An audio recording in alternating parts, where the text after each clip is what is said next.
vamos um dia conseguir compreendê-lo? Sim, meu grandioso Sócrates. Conseguiremos compreender.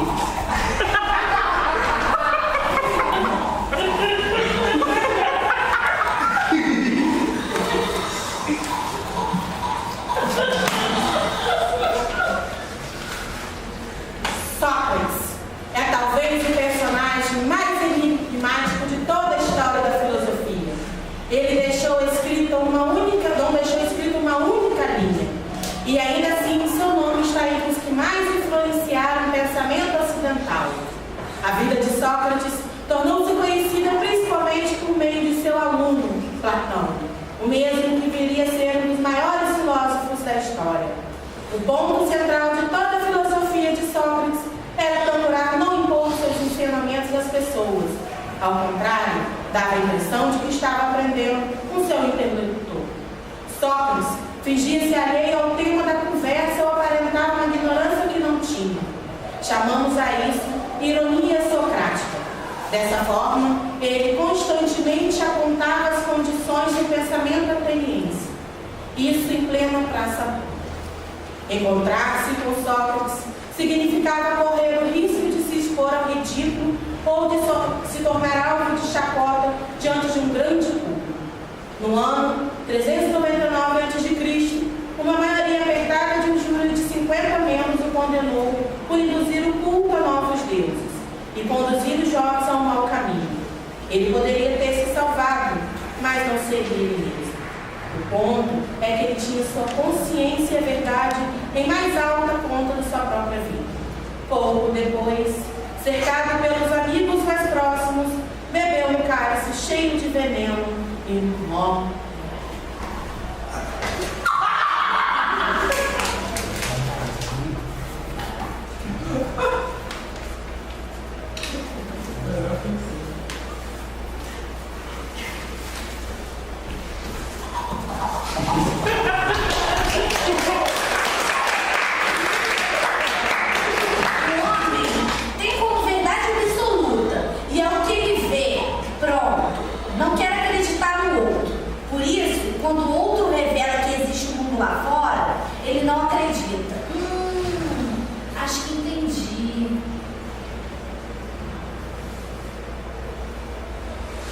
O caminho a ser percorrido é longo, até que se chegue às verdadeiras ideias por trás de todos os fenômenos da natureza. É preciso conhecer o verdadeiro caminho do conhecimento.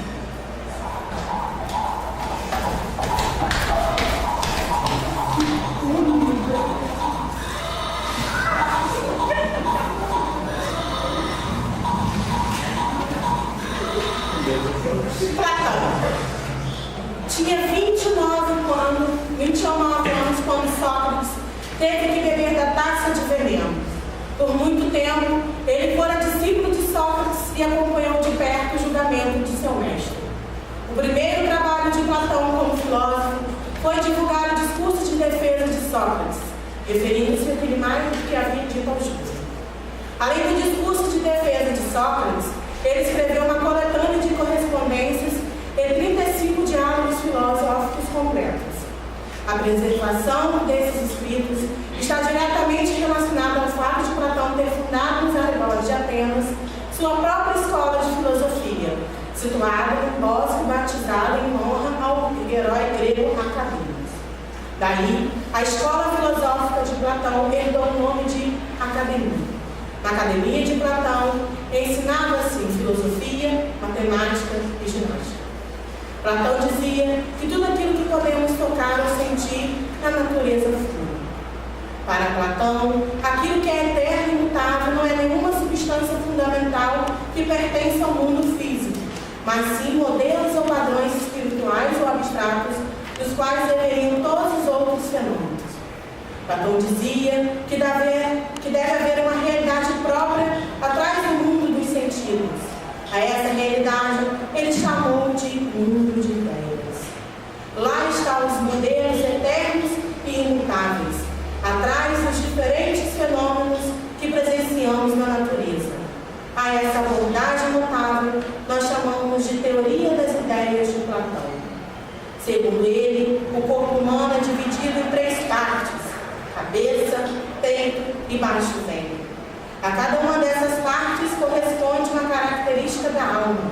A cabeça pertence à razão, o peito à vontade e o baixo ventre o desejo ou satisfação. Platão propunha abolir a propriedade privada e os laços familiares de governantes e suas sentinelas.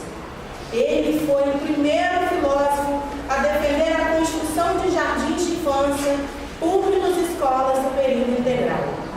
Depois de ter sofrido algumas decepções políticas, Platão escreveu o diálogo As Leis, no qual aponta o Estado legal como o segundo melhor modelo de Estado, reintroduzindo as noções de propriedade privada e laços familiares, porém restringindo a liberdade feminina.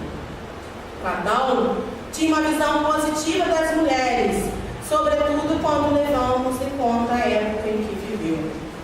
O diálogo do banquete é uma mulher, Diotima, que faz com que Sócrates tenha seus primeiros ensaios filosóficos. Pois esse foi Platão.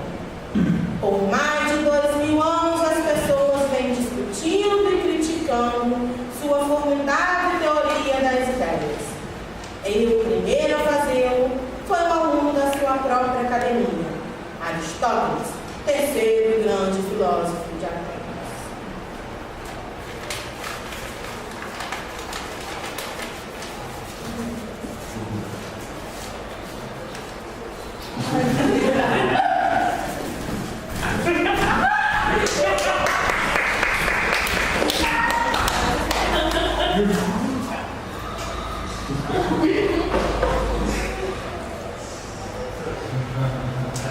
E aí, Mariana, como foi esse caso aí de homofobia que aconteceu mesmo?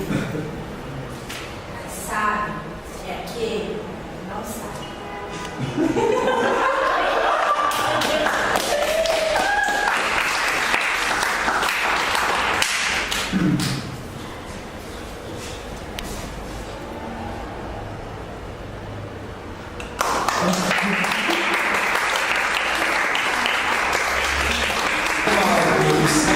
Por favor, como eu tinha falado na última aula, nós somos aquilo que fazemos e repetidamente. A excelência ela não é um modo de agir, mas é um ato. Algum dos meus discípulos pode me responder o que é ato? Eu posso. Calma. Mas eu posso. Posso ter? Pode?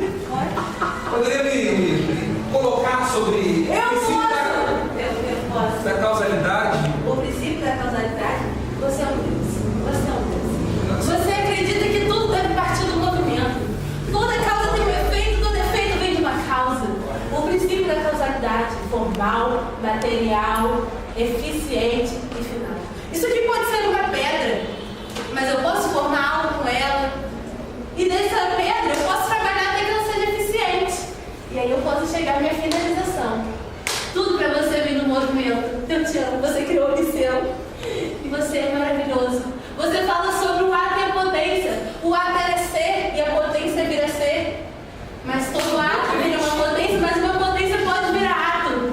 E você fala sobre Deus sem saber. Os budistas acreditam que você fala de Deus sem saber. Quando você fala da teoria do motor imóvel, que é um ser que não precisa se movimentar. Ele não é potência, ele só é ato. E ele é onipotente. Você fala sobre Deus, sobre isso. Eu te amo. Eu te amo, Aristóteles. Eu sou uma discípula. Pelo amor de Deus.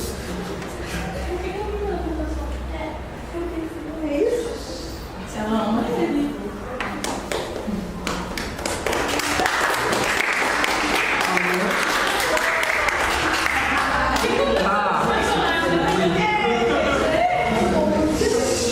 Gente, fica quieto.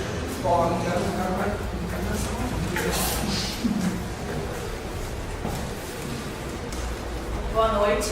Boa noite. Nem desafirmar, nem teoria. Venhamos que logo existe. Como assim? Então, de maneira clara, sim, posso explicar para vocês que, a partir do momento que pensa, é um ser existente. Ou seja, a pessoa vai chegar ao pensamento, à consciência, A partir do momento que você pensa com a razão. Só a razão que pode te levar a chegar ao conhecimento. A partir do momento que você pensa, questiona, procura, pesquisa e realiza testes, que você vai chegar à verdade. Nada além disso. Claro? Para todos? E Deus?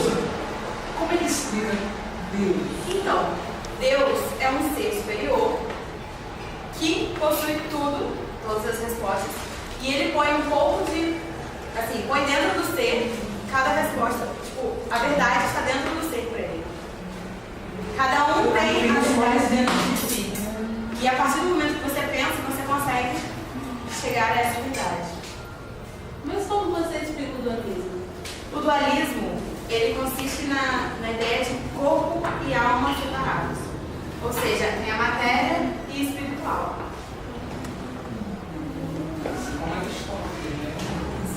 Vários dos meus pensamentos vêm de pensamentos que são mais aqui e podem ser comparados a outros corpos, alguns, no entanto, outros não. Então, oi? Sim, alguns. E muitos deles são opostos. Como, por exemplo, a parte do penso logo existe. Que para Sócrates era o... Desculpa, gente. Para Sócrates, isso não existia. Para mim existe porque eu acho que só a partir da pesquisa, do teste, do questionamento, que se chega a alguma razão, que se chega a alguma consciência, alguma verdade. Bem, isso logo existe. Todos.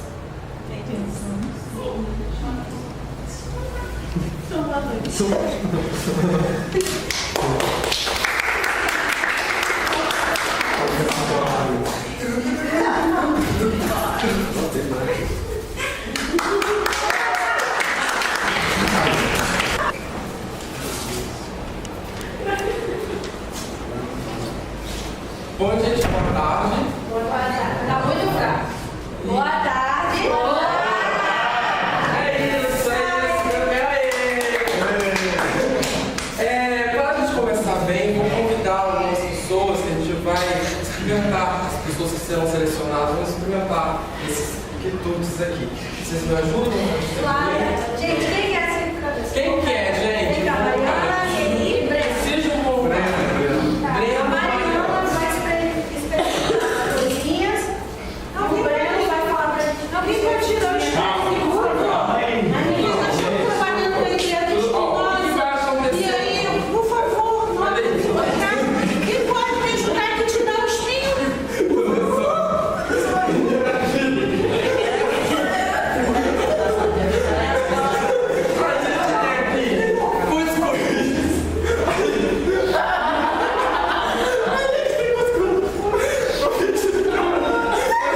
Você também quer. Calma aí, meu filho. Já trabalhou isso. Deus já selecionou eles dois. O que vocês vão fazer com o cuscuz? Vocês vão comer o cuscuz, simplesmente como normalmente, da forma que vocês.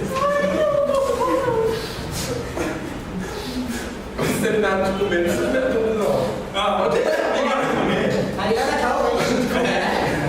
Vamos engolir.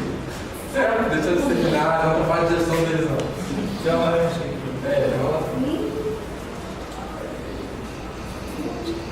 Enquanto isso, vocês observam, olha só como eles estão mastigando, olha como eles estão comendo. Tá certo? Desceu. Agora, pra você, esse cuscuz, ele tava como? Como que era esse cuscuz? Descreva esse cuscuz. Mole, sem açúcar, tinha um pedacinho de coco e era gostoso. E pra você? Denso, gosmento e com fogo. Isso. Então ela falou mole, um pedacinho de coco, doce, Sem açúcar. sem açúcar. Aí ele falou que foi denso, né? Destacou isso. Tudo certo? Vamos guardar essas informações que vão ser reveladas no próximo episódio. Obrigado, tá? Vou sentar. Tá bom? A gente tem mais alguém mais? Mais dois voluntários? Bora, Thaís. Vem aparecer. Eu acho que é a laranja. Mais um. Ai. Aqui. Limão, né? Aqui. A gente está dando agora laranja. Agora vocês- limão siciliano? Laranja. Laranja. Comprar Tá bom. laranja, né? Agora vocês chupam essa laranja.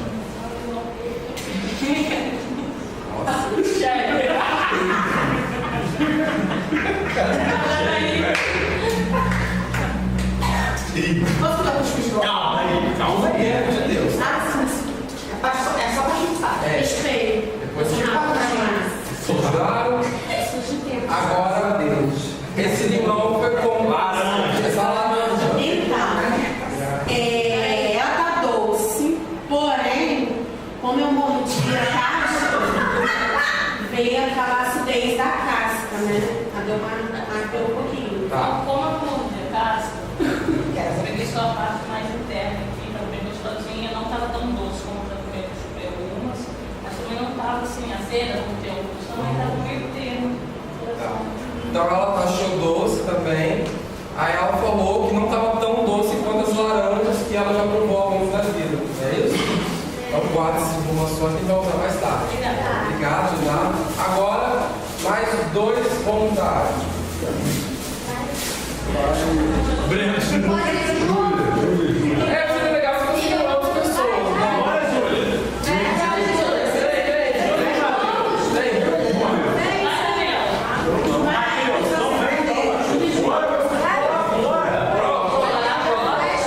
Tem que ter atitude.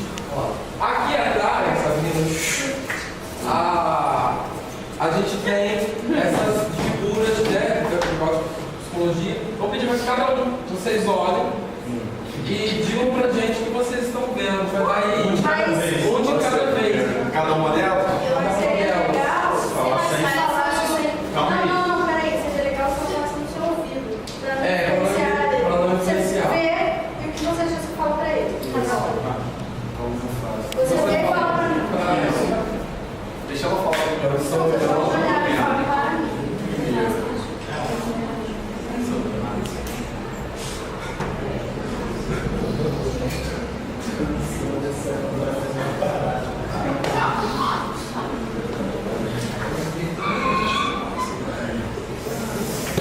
Tá certo, gente? Então, primeiro, só para relação ao que aconteceu. Eles comeram cuscuz, aí cada um falou o que achou do cuscuz. Depois, outros comeram laranja e cada um falou o que achou da laranja. Agora, 2 estão vendo as mesmas imagens e cada um vai dizer o que falou das imagens. Falei pra ela. Certo? Terminou? Deixa eu terminar também. Ou se compra, né? Ela tá fazendo uma sessão. Ela faz aula de... Tá bom, Júlio. Você não viu nada, tudo bem. Vai postar. Essa é a primeira imagem. O Daniel viu uma região sacral. Tinha um sacral lá da catástrofe. Essa segunda imagem, o Daniel viu um panda. Na terceira, ele viu um brasão de família real. E essa aqui, ele viu um Pokémon. A Júlia, isso aqui, ela não viu nada, só um monte de tinta. Essa aqui, ela viu um panda. Nessa aqui, ela viu um morcego. E nessa aqui, ela viu um cachorro. Bom, obrigado, tá? Obrigado por tudo. Tá, e o que isso tem a ver com o tempo? Bom, essa ideia vai se relacionar com o John Locke. O John Locke.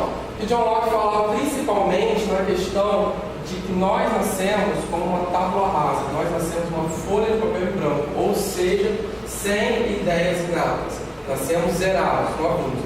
E com a partir do que a gente vai vivendo ao longo da vida, a gente vai experimentando, que é muito importante para o John Locke experimentar, a gente vai criando a nossa ideia, a gente vai criando o nosso conceito, a gente vai criando o nosso gosto.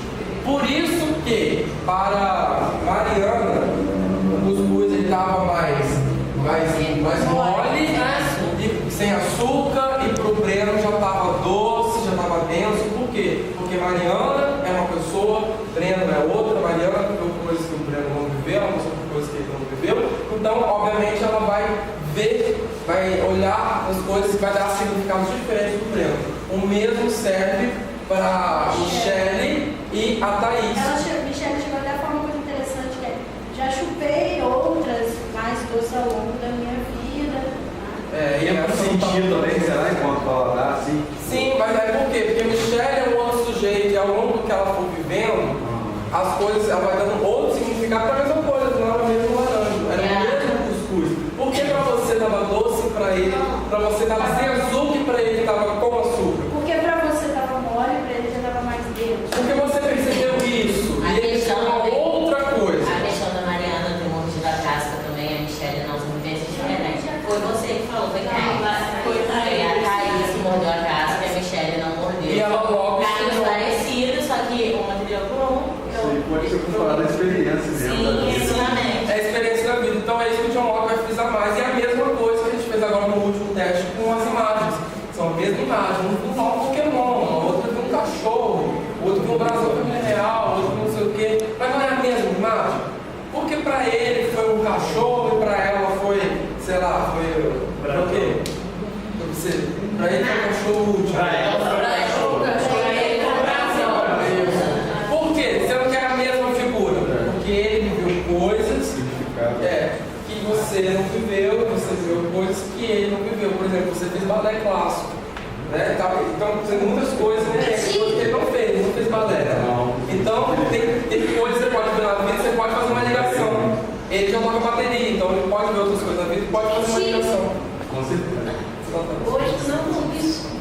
Então, para encerrar, então essa é a ideia principal do John Locke, que a gente vai vivendo ao longo da vida e vai construindo as nossas ideias, as nossas opiniões. Ele vem antes do Kant, né? John Locke? Vem depois? O quê? John Locke. Antes do Kant, né? Ótimo. Antes do Kant. Não. Porque o Kant vem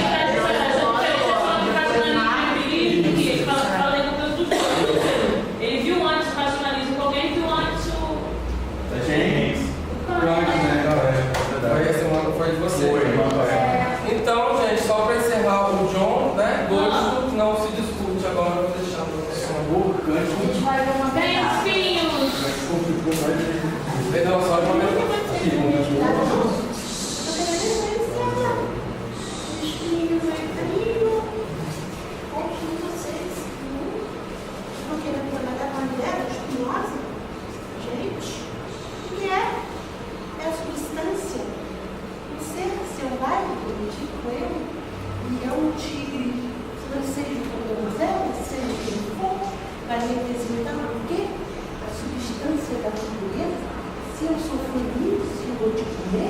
Alguém pode montar isso?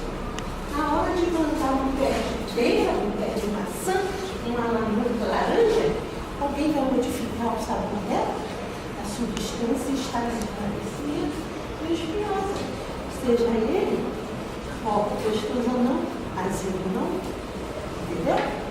É a substância, porque Deus fez tudo. Ninguém vai modificar a forma do leão viver, se eu faço ou não, violento ou não, agressivo ou não. Deus trabalhou a substância em todos os seres humanos. Deus é a causa de tudo. E ele já não? Você tira tudo que é a vida, é a morte. Tira também. Pode ser correto. Que Deus quis. Deus me colocou, você na sua frente.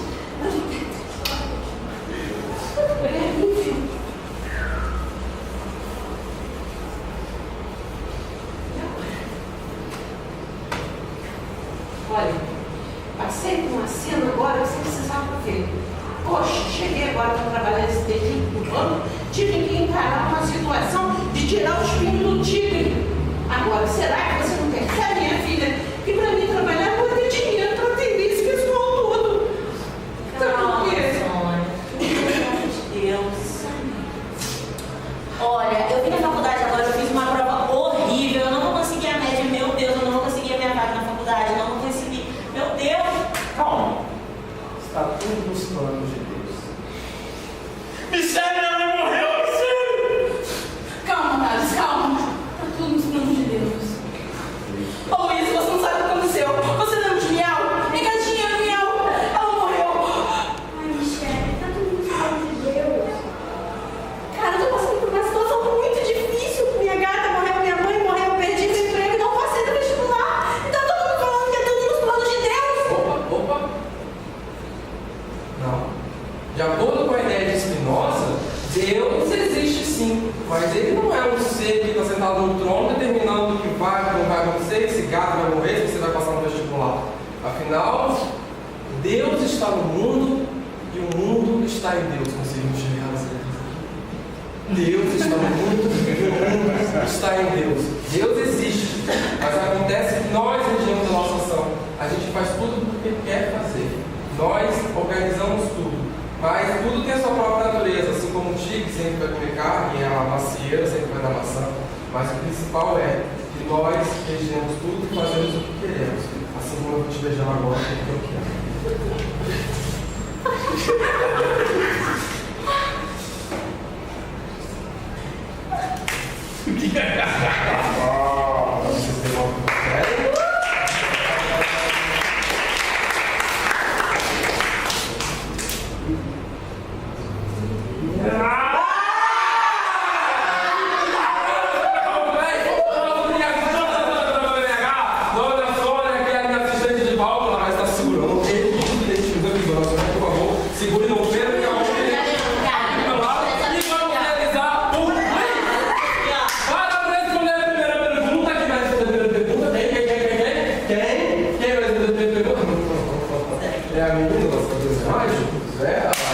E a primeira pergunta é: laranja. Segundo Spinoza, qual é o conceito de Deus? Porém, antes de tudo, ela vai responder com uma ação. Você vai ter que responder isso em forma de drama mexicano. Então, em drama mexicano, segundo Spinoza, qual é o conceito de Deus? Deus existe porque tudo existe. Deus é a existência. Meu Deus é a existência. Spinoza acredita que Deus tem uma super ligação com o universo. Deus tem uma super ligação com o universo.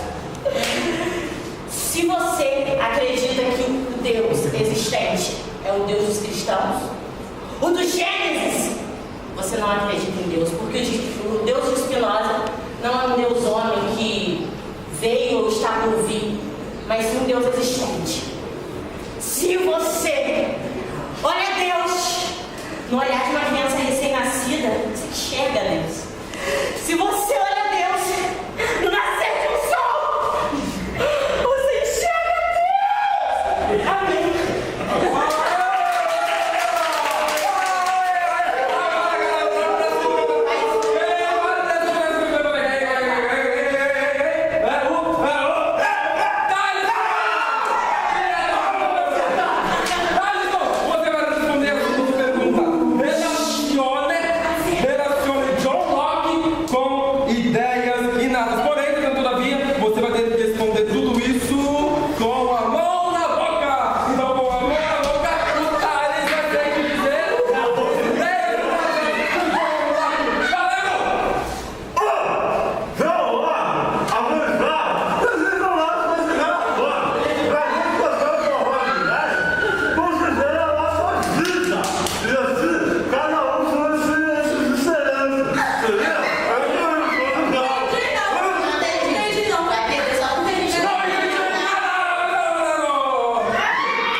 Temos poucas razões para crer que elas trazem consigo muitas ideias ao mundo. Quem disse isso? Pode responder tudo isso e me dá uma série!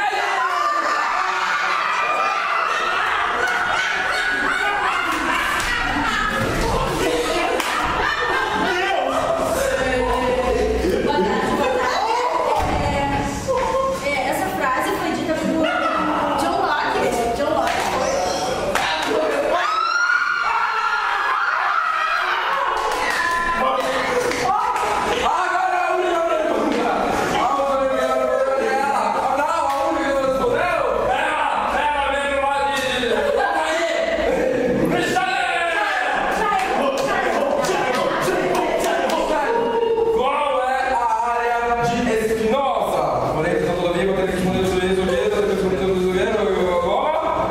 Sussurrando no ouvido de alguém, e esse alguém vai dizer depois para a plateia.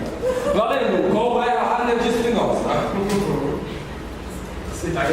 Isso é surreal.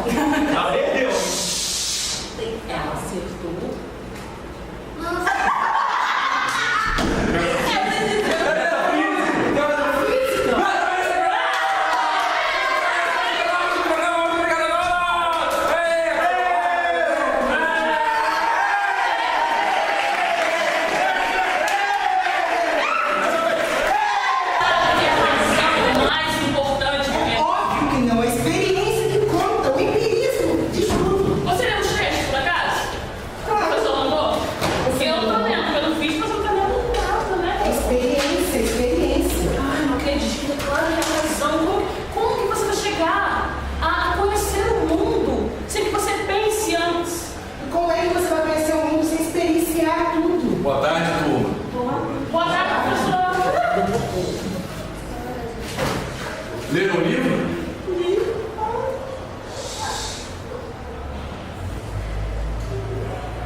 pesado.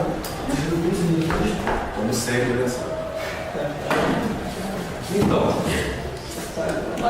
mais uma vez, né, ressaltando, pedindo na aula passada, a leitura do livro Os Pensadores. Damos continuidade, né, em torno dos assuntos filosóficos aos quais estamos aprendendo. Nós vamos dar continuidade à aula passada, então, tá? Isso, exato.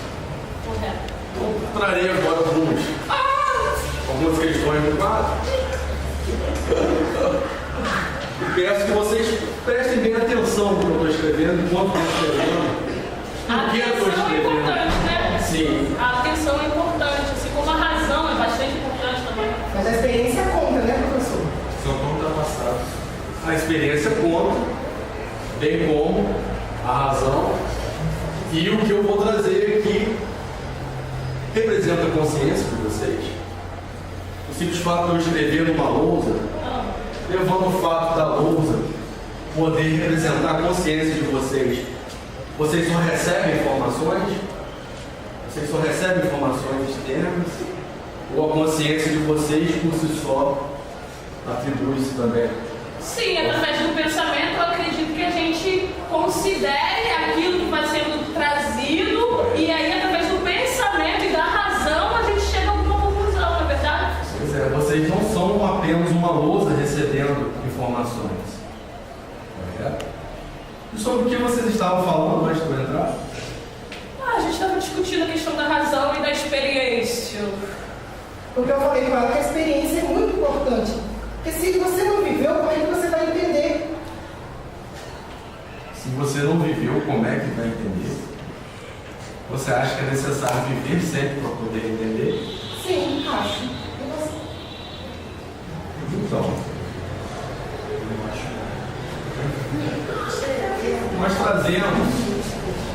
nós trouxemos, na verdade, na aula anterior, o conflito entre o empirismo e o racionalismo. Sim.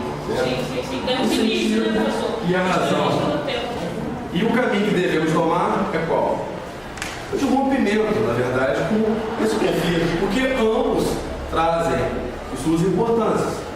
Os empiristas, né, demasiadamente sensoriais, talvez pequem por essa questão. Os racionalistas escrevem demais o que vocês mesmos exemplificaram, que podem trazer por si só, existir, fazer acontecer. Ação e não só escrita. O que o senhor traz é que a consciência ela vem a partir não só da razão, mas também da experiência. Exatamente. A experiência sensorial junto à experiência da razão. E que o A lado significância da razão. E que o lado dos dois dá um pensamento mais crítico. Exatamente. Então traria uma frase aqui para contornar mais ainda, para contornarmos mais ainda esse assunto. O que podemos saber sobre o mundo? O que podemos saber sobre o mundo? Material. Como, Saulo? Não tem nem material, não tem vergonha de chegar na primeira aula de filosofia da história da humanidade. Finalmente chegamos. Ah, é verdade, bem lembrado. Sem material, Saulo? Novidade. Por favor. Então, dentro de toda essa lógica do que discutimos até agora, dentro dessa frase podemos saber sobre o mundo, que é o que sempre me move a trazer um conhecimento até hoje atribuído pelos nossos amigos pensadores, ao que eu também consigo, a partir de então, atribuir. Eu faria agora uma experiência. Tem aqui, Michel. Quê? Sim, tem aqui à frente.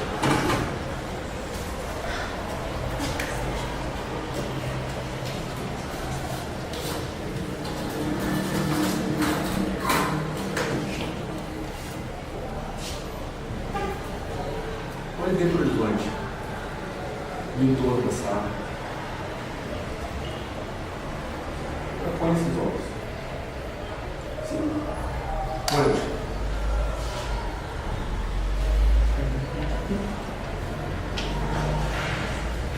que você vê, Michele? Como você vê o mundo, Michele? Professor,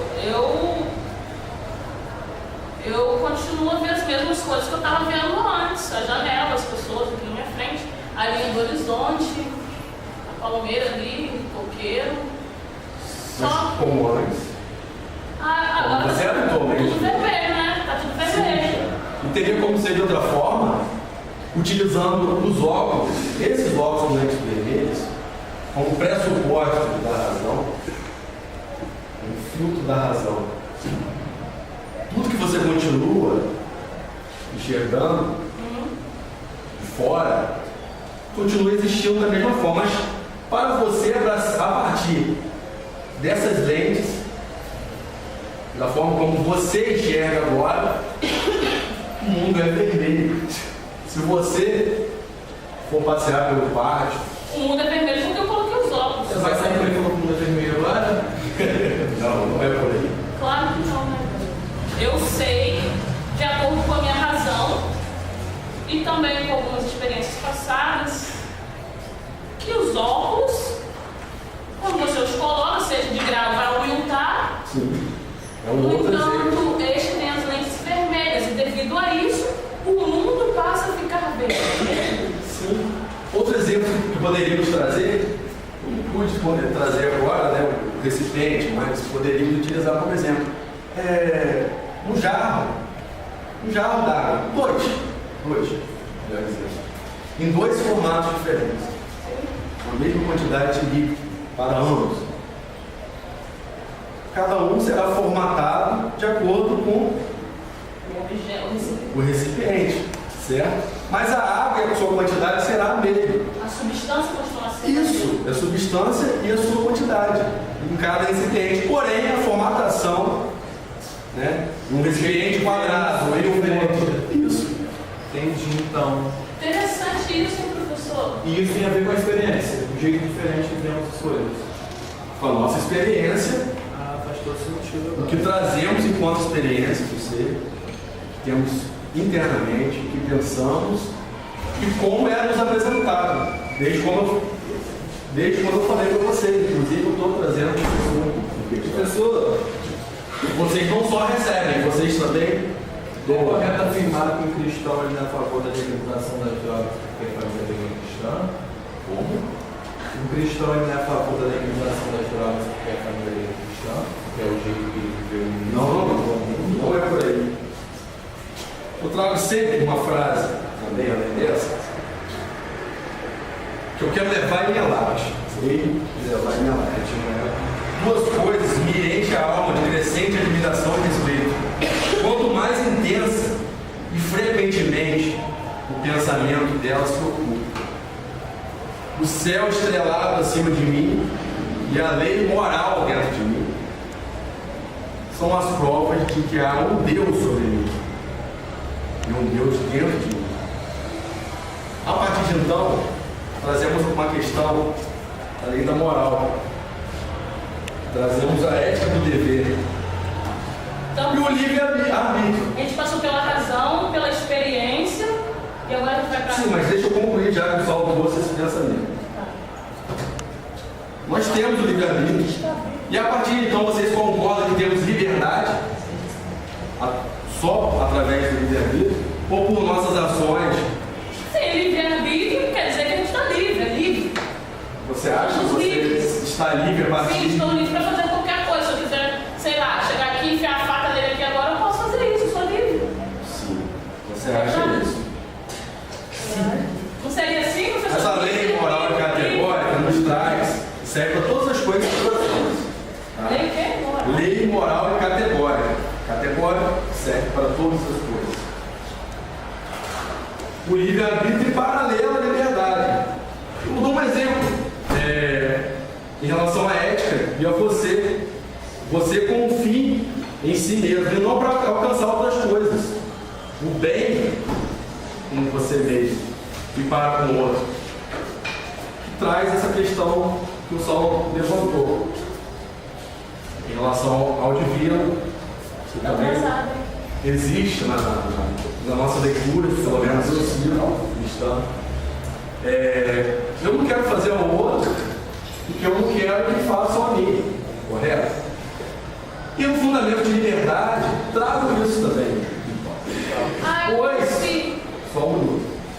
Pois, se você, por exemplo, faz uma doação, você, por si só, deve se sentir feliz dentro de sua liberdade ética por ter feito o bem.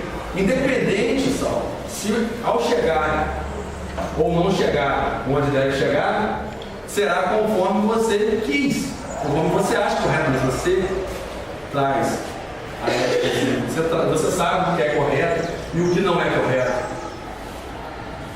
Entendido? Então, você queria falar algo? Não, a respeito disso, do livre-arbítrio. Então, o que ocorre é assim, a gente tem a liberdade sim, mas é uma liberdade que também perpassa por uma certa consciência de como agir. Por exemplo, eu não esfaquearia ele porque eu não gostaria que ele fizesse isso comigo. Então, é uma coisa assim, ação e reação, causa e efeito. Eu não faria isso para não receber isso, e naturalmente isso me leva ao livre-arbítrio, né? Porque o livre-arbítrio está dentro também da minha liberdade, mas da liberdade do outro. Exatamente. A liberdade por si só, ela é vaga. Ela não é liberdade. Certo? Nós precisamos de pressupostos dessa liberdade para que aconteça na mínima ordem possível. Então, se você traz essa questão da legalização das drogas, a que ponto isso para você é correto e para o outro não? E o que isso pode causar para você, do seu ponto de vista, e para o outro? E espera ou não espera? Tipo aquele negócio da algema, né? Exatamente. A algema. Que eu prometi a vocês que eu ia trazer hoje essa experiência. Dentro da lei da causalidade. Vem aqui, Mateus, um pouquinho.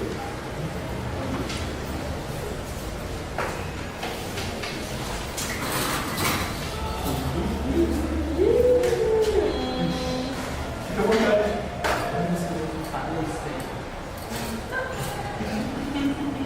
Sinto o adorno enquanto você coloca. Observe o objeto. É a primeira vez que você coloca um algema, provavelmente. Nunca fui preso. Certo. Porque você já traz essa condição de algemas à prisão. Algemas, prisão. Você nunca foi preso. Então o que é colocar? Qual a sensação que você tem ao colocar as algemas? Simplesmente um estranhamento por nunca ter sido preso? Ou algum sentimento a mais de confronto? Eu não vejo nada além de um objeto metálico, com correntes. Mas como você mesmo citou, um ex-presidiário, por exemplo, agora em liberdade, ele não teria essa mesma reação. Não. Aí se dá a lei da causalidade. O que é para você, é por você por algum motivo. Pelo que você traz consigo, enquanto experiência, enquanto vida, externa e interna. E para o outro também, como um ex-presidiário, por exemplo, se as colocasse. Aí trazemos a questão também dos animais, dos outros animais. Não como nós, racionais. Se eu chego aqui e jogo um novelo, um gato, naturalmente ele vai fazer o quê? Correr atrás da corrente. Provavelmente. Dificilmente ele não fará isso. Mas você fará a mesma coisa? Não. Pois é. E o que isso tem a ver? O que você acha? Por quê? Porque o animal ele não tem pensamento, né? Ele vai com instinto, sei lá. Né? Pois é. Aí entra a questão da nossa racionalidade. A bem utilização da racionalidade que fazemos, que adentramos, para exatamente não agirmos somente por instinto que o sensorial também traz. No entanto, precisamos de ambos como equilíbrio, né? do sentido e da razão, o equilíbrio e o racionalismo. O que você acha que eu quero, Mônica? Você, como sempre, Segundo a minha pesquisa, que eu fiz, você pediu. então para você, são formas de cirurgia, professor? Então, o que você tem para me trazer? Sobre o que estudamos até agora? Se é que você estudou um estudou. filósofo que estudou Kant, que estudou Spinoza, que estudou Hegel, fala pro resto do tempo. Não prove somente a mim. Até então, você provando, você não está provando nada. Você está provando nada nem a você, nem a mim. Na sua tentativa de provar, na verdade, a você. Segundo Hegel, entendeu? Falta alguma coisa a Kant e aos outros filósofos. Eles desconsideram o período em que essas filosofias foram feitas. Quê? Sim, não tem como analisar a filosofia sem considerar o contexto histórico que elas passam. Por exemplo, se você defende hoje a escravidão, o mínimo que vão fazer com você é rir. Mas se você defendesse a escravidão há 200 anos atrás, 2.000 anos atrás, não seria tão estranho assim, seria? Não.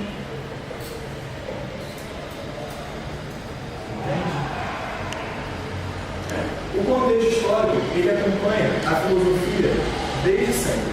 Você não pode simplesmente chegar e analisar o que a pessoa filosofou sem considerar de onde ela veio, quando ela veio, aonde ela estava e quando ela estava. Porque tudo isso influencia no filosofar da pessoa. Que tese é essa? Eu não sei o nome, mas eu sei explicar o pensamento. Mas eu já trouxe essa questão, Saulo. Mas, enquanto pessoas, enquanto seres, em espaço, não delimitado historicamente.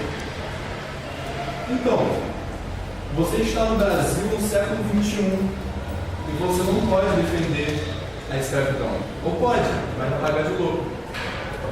Mas se você defendesse há 200 anos atrás, você não pagaria tanto de louco assim. O espaço mesmo, Quem defende a liberação das drogas hoje em dia? Você, Já que você trouxe essa questão não esperada, desde pouco esperada. de acordo com Hegel, seria o que a legalização das drogas?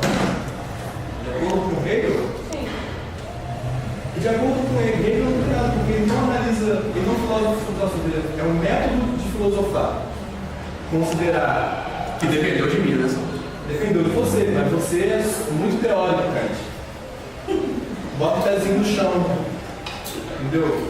Considera a vivência das pessoas também, mais um pouquinho, a experiência das pessoas. Segundo Hegel, tudo tem uma tese e uma antítese. Toda filosofia tem uma filosofia oposta a ela. E através do debate dessas duas filosofias, nós vamos chegar a um consenso melhor. E que a história da humanidade é como um rio. Todo o percurso desse rio faz parte do rio. Mas no momento que esse rio é uma cachoeira, não fala, não coloca que o rio todo é uma cachoeira. E sim, ele está em constante mudança. E que uma filosofia vai passar por cima da outra. Que nem a minha passa por cima da sua. Eu sou rei e você que é Kant. Mas tem coisas que você disse que são certas e eu aproveitei.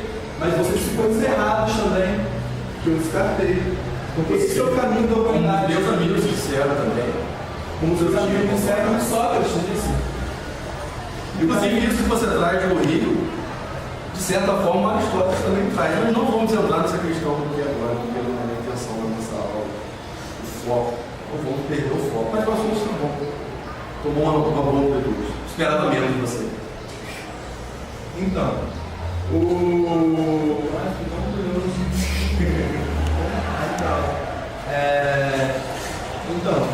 o processo histórico, ele influencia. Eu já falei isso. Saulo, você já conseguiu abordar de forma bem abrangente e futurista, inclusive. Bem pensada, bem além do que realmente eu consegui trazer hoje para essa nossa segunda aula da história. Professor, você pode falar daquele documento Paz Perpétuo? Sim, sim. Eu trouxe aqui, inclusive, para ler para vocês, mas depois do intervalo eu leio. tá? Porque esse assunto com o Saulo aí me fez agora ter que tomar novos rumos aí de entendimento e possibilidades. O meu texto é a paz perpétua. Tá?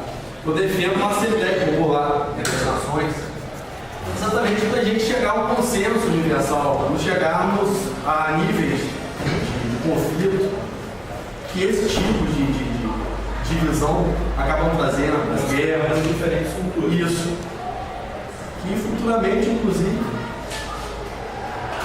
se tornou a Organização das Nações Unidas, a partir desse meu texto. 125 anos depois, veio a ser a fundação. Coisas certas. Provavelmente, né, Saulo? Gostaria de terminar essa aula. Outro pensamento que eu acho muito bonito. Muito, muito bonito. Dentro de tudo que a gente traz para as nossas aulas. Antes mesmo de serem de filosofia acadêmica, diz o seguinte: se o cérebro das pessoas fosse tão simples ao ponto de podermos compreendê-lo, nós seríamos então tão estúpidos, mas tão estúpidos, que não conseguiríamos fazer. Se o cérebro... O cérebro das pessoas fosse tão simples ao ponto de podermos compreendê-lo, como é o que a gente tenta o tempo inteiro, se a gente não fizesse isso, né? Se fosse tão simples, nós não teríamos que fazer tanto rodeio de pensamentos, Então, se nós confrontos, saudosos, o encontros. nosso pensamento seria simples. Exatamente. Seríamos meros estúpidos, que colocaríamos o nosso pensamento a mercê de muito pouco, quando temos uma grandiosidade Nossa, interessante. interna em Deus e externa em Deus. Vamos olhar. Por hoje é só. Obrigada.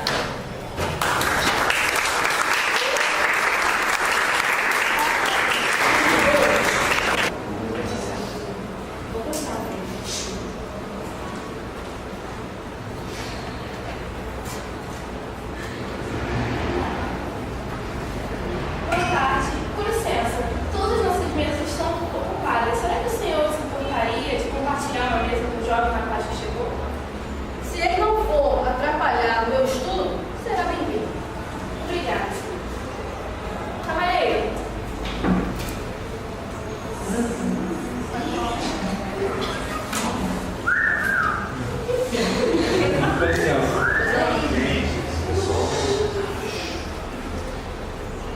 Eu sou o Marx.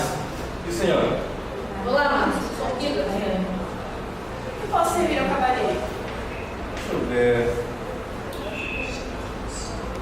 O que você me sugere? Eu? Que tal uma xícara de vai cuidar da tua vida? Como? Me desculpe. Não sabia nem se eu usava a ferradura. Jota, se não tinha outra mesa melhor, talvez com um chavadinho, já que ser novo com esse cavalo. Foi isso que me faltava. Mas enfim, eu vou deixar pra lá. Garçom, me veio uma xícara de café, um copo de suco, um pedaço de bolo, um pedaço de geleia, talvez. Não, faz esse pedaço de geleia também. E essa torta ali? É de quê? Creme com morango. Creme com morango. Parece boa, pode trazer um fundo. Volte alguns instantes, por favor. Ai, ai. Onde que eu parei minha leitura mesmo? Bem aqui.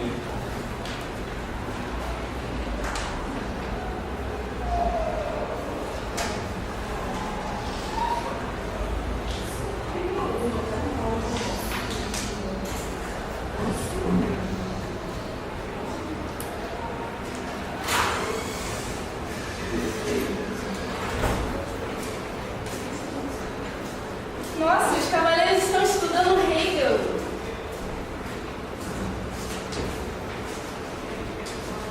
Eu adoro Hegel. Quando ele diz, o espírito do mundo está em constante desenvolvimento numa consciência cada vez maior de si mesmo. Como o rio cujas margens ficam cada vez mais largas à medida que se aproxima do mar, segundo Hegel, o mundo permanecerá aqui através da cultura e do processo humano. A razão do mundo fica cada vez mais consciente de suas qualidades. Com licença. Mas Hegel não enxergava só o indivíduo. Ele via tudo como uma expressão unitária da razão do mundo. Não somos apenas produtos do nosso tempo. Cada um de nós é, além disso, um indivíduo único e singular, que vive apenas essa existência. Cavaleiro, o que move o mundo é o materialismo, as transformações materiais que permitem o surgimento de pressupostos espirituais. É por causa de pessoas como o Senhor que a Europa caminha para a bancarrota. Escute bem, me responde uma coisa. Você é pastor de alguma igreja? É teólogo formado? Você já fez visita papal? O cavaleiro já encontrou Jesus? Jesus? Não. Nunca fui numa igreja, nunca fui esse negócio de papa, nunca fui teólogo, nem pretendo ser. Mas em relação a esse Jesus, olha, nem sabia que ele tinha se cambiado.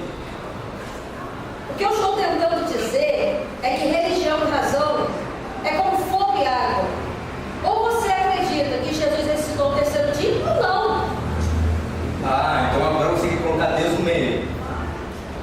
Não é Deus que dita as coisas aqui. Só é a classe dominante que dita as coisas.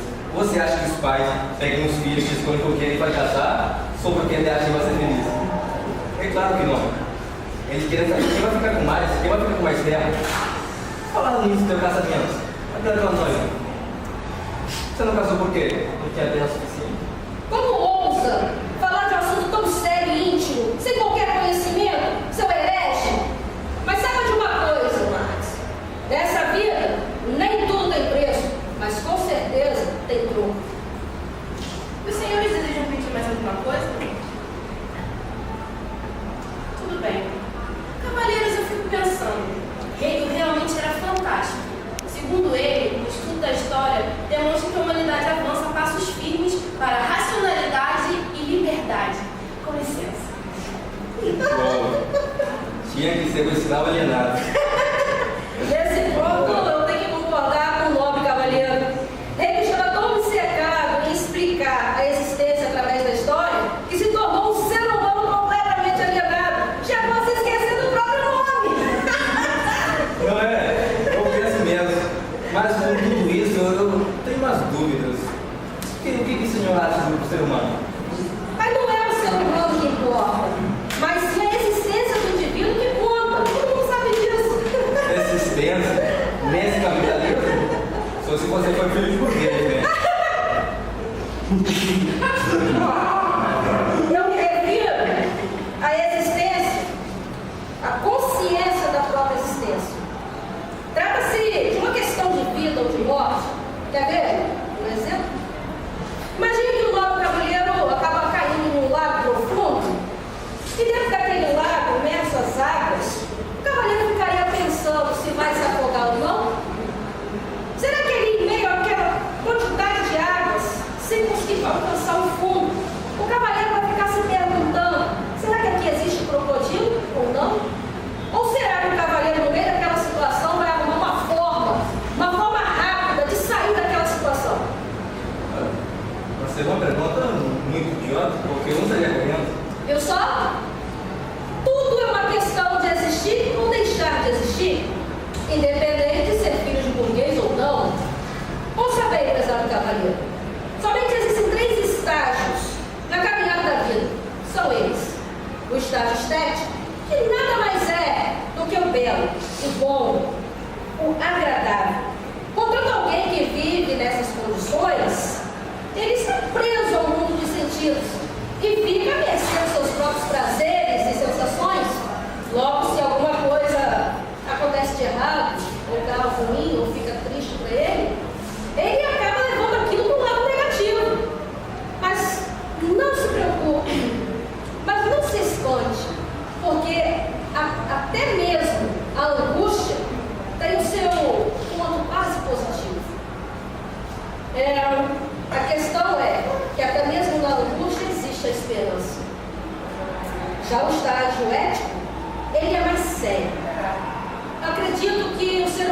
atinge esse estágio, ele já está na sua maturidade de vida, porque ele é mais reflexivo. Porque o estágio ético, ele trata da questão de escolha entre o certo e o errado, o bem ou o mal. Tem pessoas que quando chegam a uma certa idade e envelhecem nesse estágio, elas preferem voltar ao estágio anterior, que é o estágio estético, porque preferem viver uma vida de forma lúdica.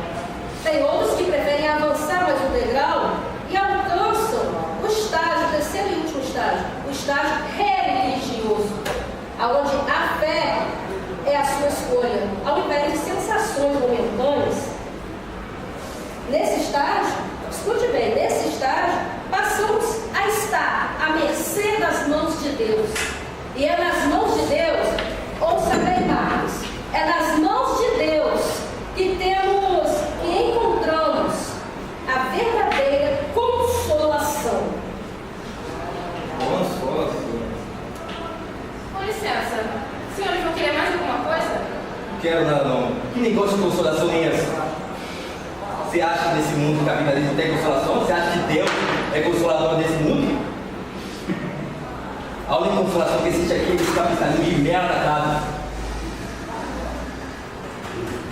Enquanto o capitalismo, agora nesse mundo, só a burguesia será Deus. Como você ousa comparar Deus com a burguesia? A vontade que me dá é de tocar esse café na tua cara. Não parece que você teria coragem. Não? Não mesmo. Por que não? Ué, se você jogar o pouco que tem capacidade de raciocinar, você estaria perdendo. Eu perderia minha capacidade de raciocinar. Quer saber? Vai ver, é isso mesmo.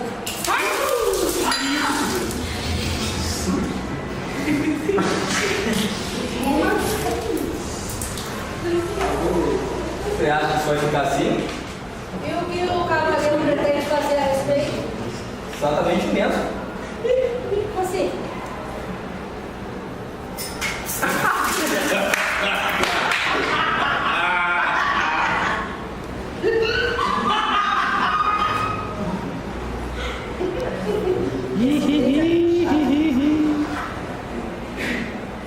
É evidente, meu nobre cavaleiro, que eu serei obrigado a revidar.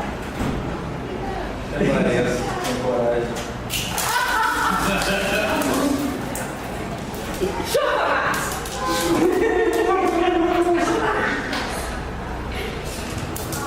É, parece que você teve coragem mesmo. Ou até onde você for.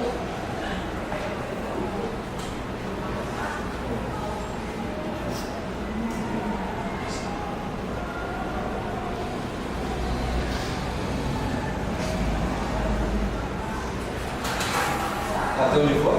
Sim.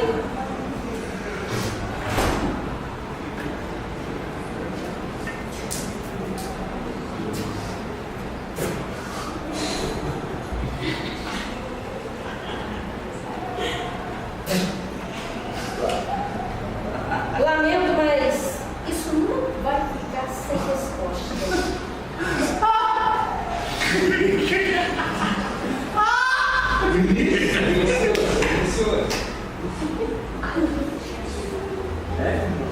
Um pouco grosseiro da tua parte, né? Mas é claro, se o Senhor insiste.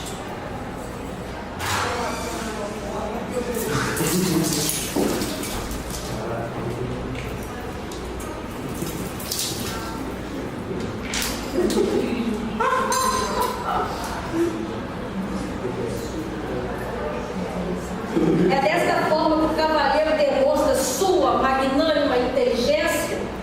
Vejamos o que o senhor vai dizer se eu fizer isso aqui.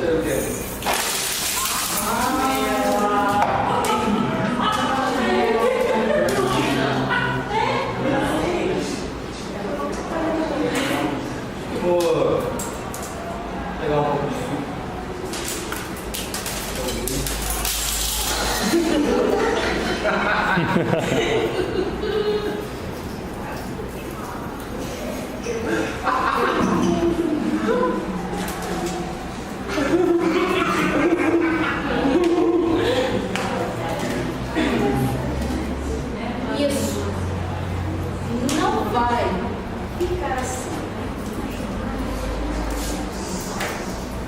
Você pode ter que não é essa, agora vai tirar a boca.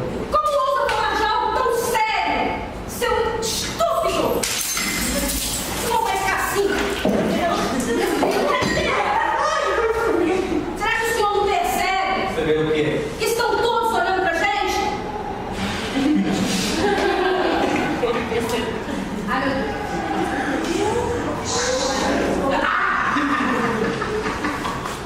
Vocês, o que estão olhando? Querem perguntar alguma coisa? Acho bom. Garçom, Pois não, senhores. pode retirar a mesa.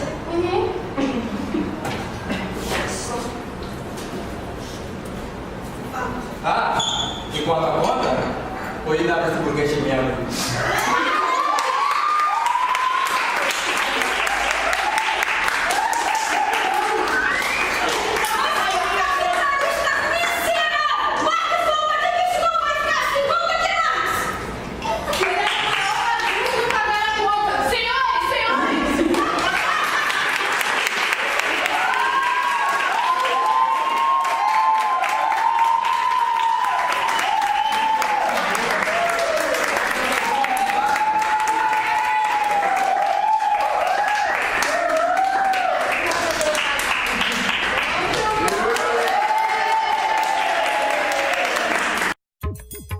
Se meus joelhos não doessem mais,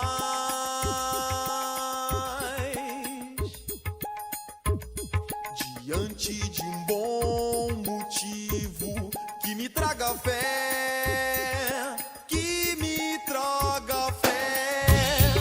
Se por alguns segundos eu observar e só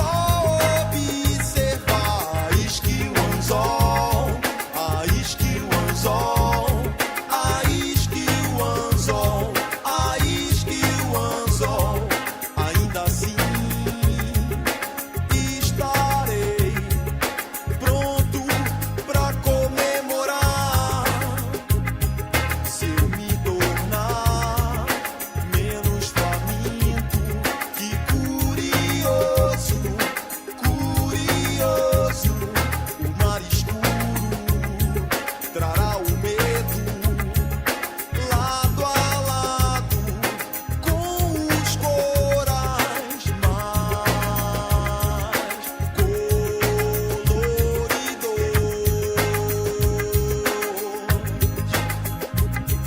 Valeu a pena, valeu a pena, sou pescador de ilusões, sou pescador de ilusões. Valeu a pena, valeu a pena, sou pescador de ilusões, sou pescador de ilusões. Se eu ousar catar na superfície de qualquer manhã as palavras de um livro sem final, sem final, sem final, sem final, final. Valeu a pena, valeu a pena, sou pescador de ilusões, sou pescador de ilusões. Valeu a pena, valeu a pena, sou pescador de ilusões, sou pescador de ilusões. Se eu ousar catar na superfície de qualquer manhã as palavras de um livro sem final, sem final, sem final, sem final, final. Valeu a pena, valeu a pena, sou pescador de ilusões. Valeu a pena, valeu a pena, sou pescador de ilusões, sou pescador de ilusões. valeu a pena.